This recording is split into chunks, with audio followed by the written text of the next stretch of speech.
ദൈവനിഷേധത്തിനെതിരെയുള്ള ശക്തമായ ക്യാമ്പയിൻ വിശുദ്ധ ഖുർആൻ തന്നെ പ്രവാചക കാലഘട്ടങ്ങളിൽ തന്നെ യഥാർത്ഥത്തിൽ ആരംഭിച്ചിട്ടുണ്ട്. അം ഖുലിഖൂ മിൻ ഗൈരി ശൈഇൻ അം ഹുമുൽ ഖാലിഖൂൻ.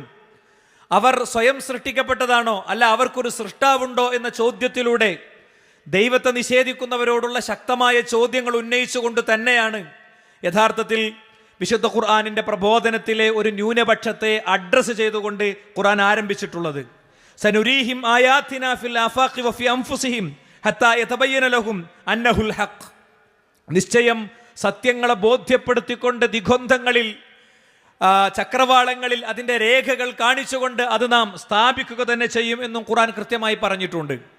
യുക്തിവാദികളുമായുള്ള യുദ്ധം യഥാർത്ഥത്തിൽ മുസ്ലിം സമൂഹത്തിൻ്റെ മാത്രം പ്രശ്നമായി അവശേഷിക്കുന്ന ഒന്നല്ല. ഈ സെഷൻ്റെ തുടർച്ചകളിലേക്ക് പോകുമ്പോൾ നിങ്ങൾക്കത് മനസ്സിലാകും. ഞങ്ങൾ ഈ സദസ്സിൻ്റെ മുന്നിൽ അഭിമാനത്തോടെ പറയും, ചങ്കൂറ്റത്തോടെ പറയും, മുസ്ലിം ജനസമൂഹങ്ങൾക്ക് വേണ്ടി പറയും, ഇവിടുത്തെ സമാധാനം ആഗ്രഹിക്കുന്നവർക്ക് വേണ്ടി പറയും, ഇവിടുത്തെ സെക്യുലർ സൊസൈറ്റിക്ക് വേണ്ടി പറയും. വിസ്ഡം ഡയലോഗ് 1 മുതൽ 9 വരെ പരിശോധിച്ചാൽ ഏതെങ്കിലും ഒരു പ്രോഗ്രാമിന് പോയിട്ട് ഏതെങ്കിലും ഒരു വിഷയത്തിന് പോലും പൂർണ്ണമായി മറുപടി പറയാൻ യുക്തിവാദികൾക്ക് കഴിഞ്ഞിട്ടില്ല. ഉത്തരവാദിത്തപൂർവം ഈ ഡയലോഗ് 10ാമത്തെ എഡിഷനിലേക്ക് എത്തുമ്പോൾ വളരെ ഉത്തരവാദിത്തപൂർവം ആ ചോദ്യം ഞാൻ ഉന്നയിക്കുന്നു.